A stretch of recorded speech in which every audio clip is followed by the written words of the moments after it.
Olá, tudo bem? Seja bem-vindo a mais um Momento com Deus. Esse momento que é preparado e separado para a nossa meditação na palavra. Mas, como de costume, eu quero convidar você a fechar seus olhos para nós fazermos a nossa oração. Oremos. Senhor Deus que estás nos céus, nós te louvamos porque temos o privilégio de estar nesse momento cultivando e meditando a tua palavra em nossas vidas. Fica conosco, em nome de Jesus Cristo. Amém. Pois muito bem, mais um dia na presença de Deus, buscando por meio de sua palavra esse momento tão especial e essencial para a nossa vida. O tema de hoje é Espírito da Verdade. Não sei se você percebeu, mas estamos aí em uma série falando sobre a relevância do Espírito Santo na nossa vida.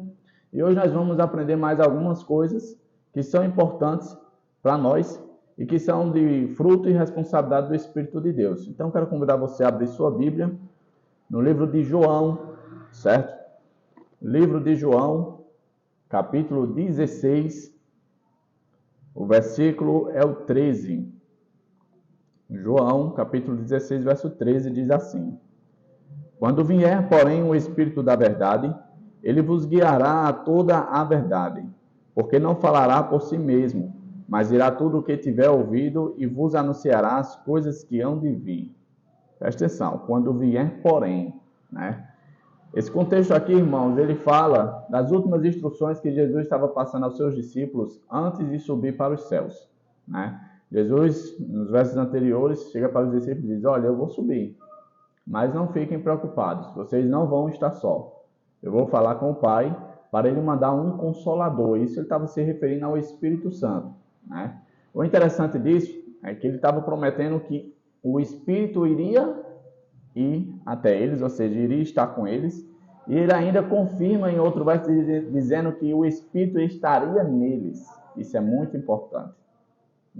Há uma diferença bem grande em estar com eles e estar neles, né? Porém, a gente sabe que eles só puderam receber o Espírito por meio de busca incessante por ele.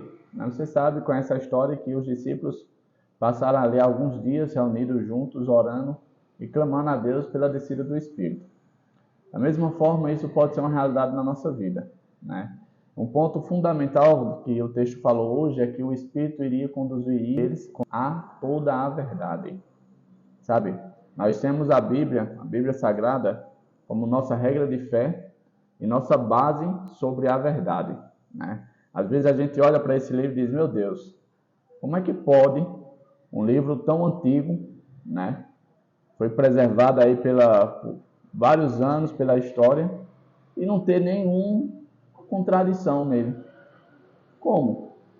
Histórias que ficaram aí com um espaço de tempo de anos entre uma e outra e não houve nenhuma contradição. Será que esses homens deixaram anotado: eu estou falando disso, quando tu for falar, tu não muda o assunto não, tu fala igual eu estou falando, para que a gente não entre em contradição? Será que foi dessa forma? A gente sabe que não, né?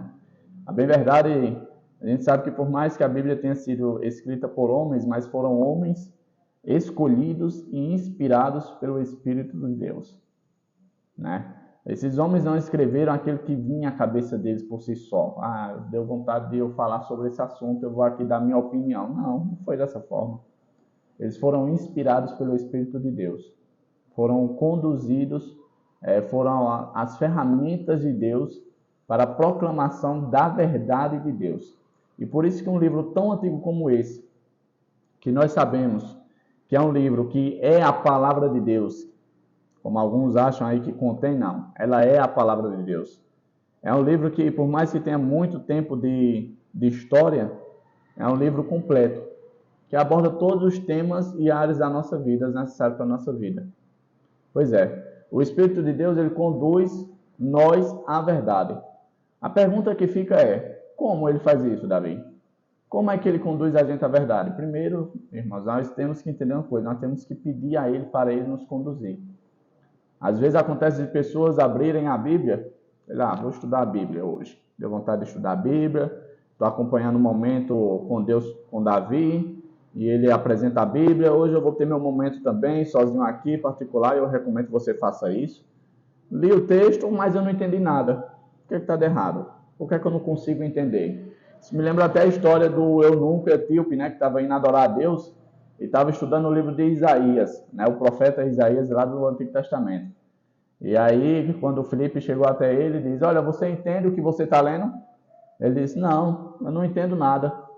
E aí ele disse: olha, eu não entendo porque eu preciso de alguém para ensinar, né? Naquela ocasião, o Felipe ele fez o papel de Espírito Santo na vida daquele etíope, porque Felipe explicou a ele as Escrituras Sagradas. Nós podemos ter essa experiência de aprender sozinho, entre aspas, né? Aprender sozinho, entre aspas. Mas eu me refiro ao estudo pessoal, né? Porém, a gente só vai conseguir ter êxito no entendimento da palavra se primeiro a gente pedir ao Espírito Santo. É por isso que sempre que eu vou, antes de ler a palavra de Deus, eu não sei se você percebeu também, eu costumo fazer uma oração. Talvez até você diz: oh, por que é que tu não inicia o vídeo, Davi, indo direto para a meditação? Porque antes, irmãos, é preciso que a gente peça a presença do Espírito de Deus. Porque se a gente não tiver o Espírito Santo na nossa vida, em nós, para nos dar entendimento a respeito da palavra de Deus, a respeito do que Ele quer nos ensinar, a gente pode ter um entendimento totalmente equivocado. Um entendimento que, na verdade, pode distorcer o que a palavra quer dizer. E é por isso que tem tantas denominações por aí. Será possível que tantas denominações que se apoiam no mesmo livro, para que qual a necessidade de ser um único livro? Isso acontece porque as pessoas que estão envolvidas nessas outras denominações, elas tiveram conclusões precipitadas a respeito de determinados assuntos e viram que precisavam criar um grupo específico para aquela realidade. Sempre que a gente for estudar a Bíblia, sempre que a gente for ter o contato com Deus, nosso momento com Deus, nós precisamos clamar a presença do Espírito Santo. Porque como o texto que nós lemos hoje, ele nos conduz à verdade. Ele nos conduz a Jesus Cristo. Né? Jesus disse uma vez: eu sou o caminho, a verdade e a vida. Ninguém vem ao Pai senão por mim. É o Espírito Santo que nos conduz a Jesus. E por meio dessa condução nós conhecemos o Pai, que é revelado no Filho. Por isso, a importância de nós sempre pedirmos a presença do Espírito Santo em nossa vida. Quando nós tivermos o Espírito Santo, irmãos, além de nós compreendermos a vontade de Deus a respeito de nossa vida, nós vamos também ter capacidade de ensinar para as outras pessoas também. Não tem como um cego ensinar um caminho para outro cego. Não existe isso. É impossível. Olha, vai por aqui, tu dobra ali. Não, não tem como. Mas uma pessoa que enxerga a luz da palavra, ela consegue ensinar as outras pessoas. Isso me lembra o Salmo 119, 105, que diz: lâmpada para os meus pés é a tua palavra e luz para os meus caminhos. A Bíblia só vai ser essa lâmpada que vai nos guiar nesse mundo escuro de trevas do pecado, se nós tivermos a presença do Espírito Santo em nós. Sem o Espírito Santo é impossível entender esse livro, é impossível obedecer o que esse livro nos ensina. Então nós possamos, a partir de hoje, buscar a presença do Espírito Santo em nossas vidas. Chegamos a mais um fim do nosso momento com Deus, nosso momento de meditação na palavra de Deus. Eu espero que, a partir de hoje, você possa, em suas orações, pedir mais e mais a presença do Espírito Santo. Porque sem ele, irmãos, nós não vamos conseguir chegar à verdade. Nós não teremos acesso à verdade. E sem a verdade, a gente não vai para o céu. A gente precisa da verdade. Né? A Bíblia diz que a verdade nos libertará. Libertar de quê? Da escravidão do pecado. Ou seja, nós precisamos da verdade para nos libertar do pecado. Sem ela, a gente vai continuar sendo escravo do pecado. E a gente sendo escravo do pecado, infelizmente, não teremos acesso ao céu. Porque preferimos antes a prática do pecado.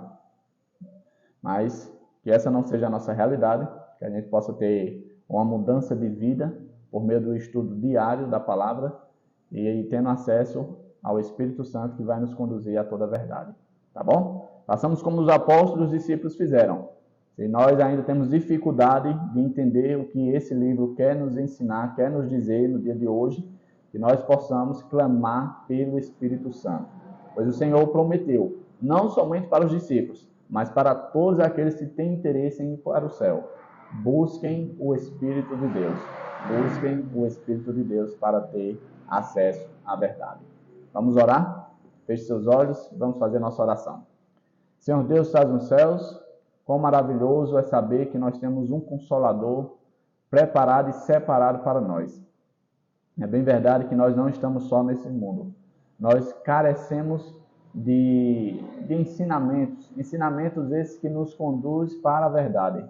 Por isso nós pedimos a presença do Teu Santo Espírito, para Ele nos ajudar nesses assuntos, pois nós não queremos continuar sendo escravos do pecado. É isso que nós pedimos em nome de Jesus Cristo. Amém. É isso aí, chegamos a mais um momento do fim, nosso momento com Deus.